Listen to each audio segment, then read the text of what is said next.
Hello, this is Emma Bradford from the Swift Quilting Company. Today I am going to demonstrate how to do mitered corners. Now, a mitered corner, also known as a Y-seam, are seams that are at a 45-degree angle to each other rather than straight across, and those are in the corners. This type of corner works very well when attaching borders using a stripy fabric or a directional fabric, because it finishes off the corners really nicely with the pattern.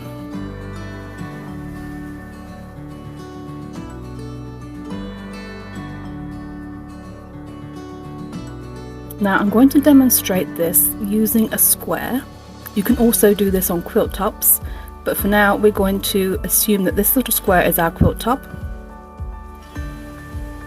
And the length of our strips, border strips that we need, is the width of my square or quilt top plus 2 times the width of my strip, and an additional inch or 2 to allow for overlap at each corner. As I lay my strips down, you will see they will overlap a little bit at each corner. Not as much as they will once they're sewn, because my seam allowances haven't been taken up yet.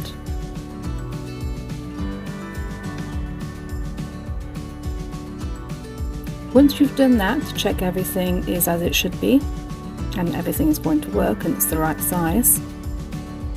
The next step is you're going to turn your square or your quilt top over and mark each corner on the reverse side.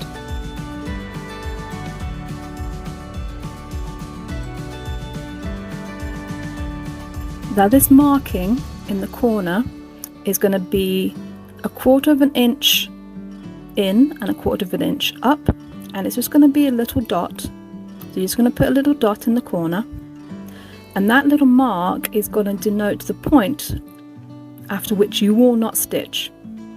So you're going to mark every single corner in the same way. So 1/4 of an inch across, 1/4 of an inch up, and in that corner.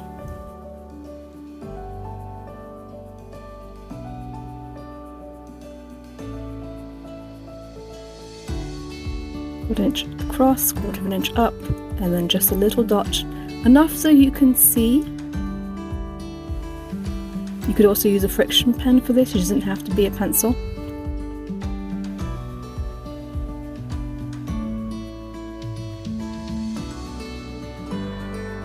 Now once that is done, we can start pinning our strips or our border strips onto our square or onto our quilt top. Now I'm just going to make sure that these are even, so I'm going to find the middle. So I'm going to fold it in half and just pinch a little, press a little crease into that middle, and I'm going to do the same onto my border strip so that I know that they are going to be even, and I'm going to be pinning them right in the middle.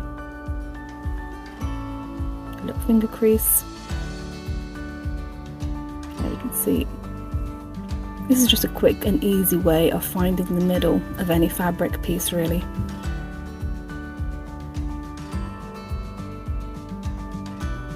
Just pinning that in place, and I'm going to repeat the same step to every side.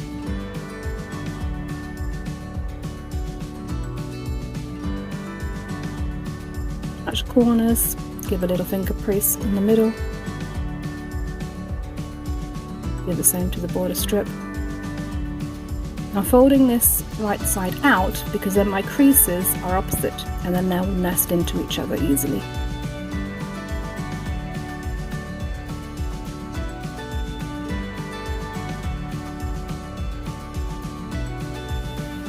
Now you just repeat that on all sides, so you pin your strips, find the middle, pin your strip to all 4 sides.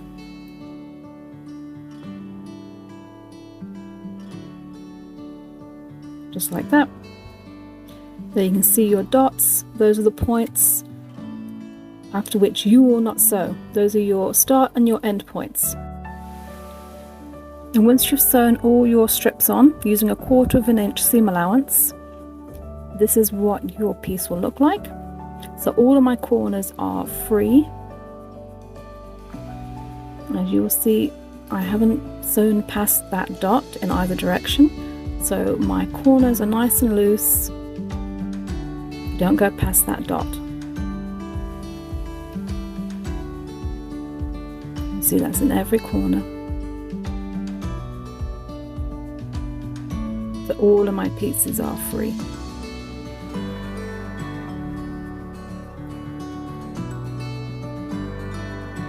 And once that's done, we need to start marking our mitered corner.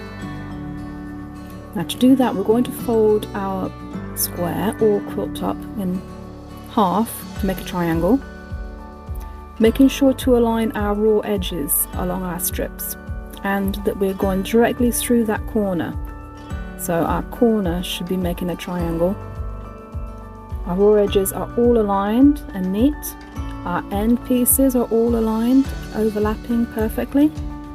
Nice and neat, just like that. I'm just going to put a dot at the end of my sewing, just to make it a little bit easier to see. Then I'm going to take my ruler and I'm going to use a 45-degree line to help mark my line. Now I'm aligning that 45-degree line on my ruler with the outer edge, now folded over, of my border strip, and I'm going to align that dot with the edge of my ruler. So I'm going to mark a 45-degree line across my strip. Again, you can use a friction pen or a pencil for this, just like that. Again, you're not going to sew past that dot, but you are going to sew on that marked line up to that dot and no further. I'm just pinning it, so keep everything in place.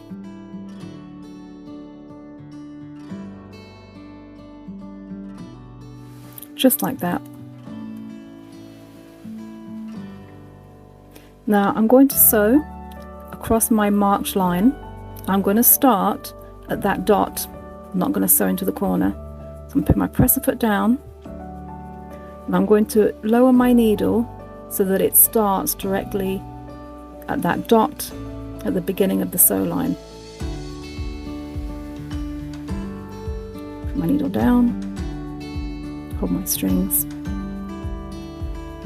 Now you can do a little backwards and forwards here if you like, just a couple of stitch widths backwards and forwards to lock that in. And then it's straight across that marked line. And again, you can do a couple of reverse stitches to lock that in if you'd like.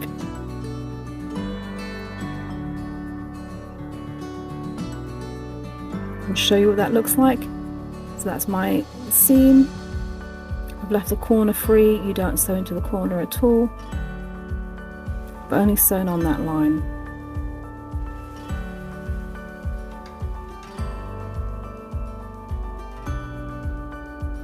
And this is what it looks like when it's opened.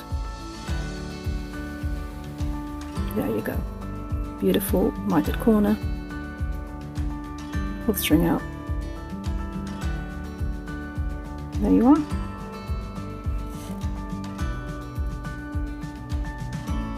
So now I'm going to trim my seam allowance, check my corner. So I haven't gone past that dot, haven't sewn past that dot. Very important. My pins out. Now opening it up is important because you want to verify that it's actually sewn the way you want it to be, so it's looking nice before you do any trimming. There's no turning back after this point. Now you can trim with scissors, which I often do, or you can use your ruler and rotary cutter. I find scissors is just as easy.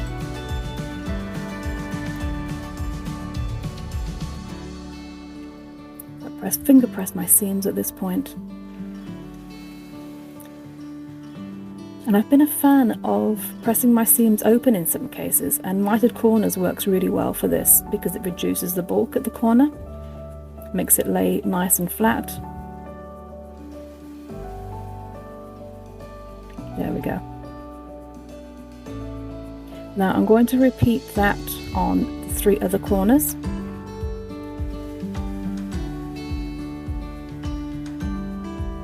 So I've sewn my second corner now, my flappy bit is open, trim seam allowance. There we go, 2 mitered corners.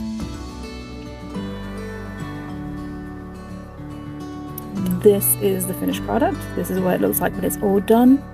Again, this works really well for stripy fabrics, directional fabrics, when adding borders of those kinds. You get a really nice finish into those corners with your pattern matching. This has been Emma from the Swift Quilting Company. Thank you for watching.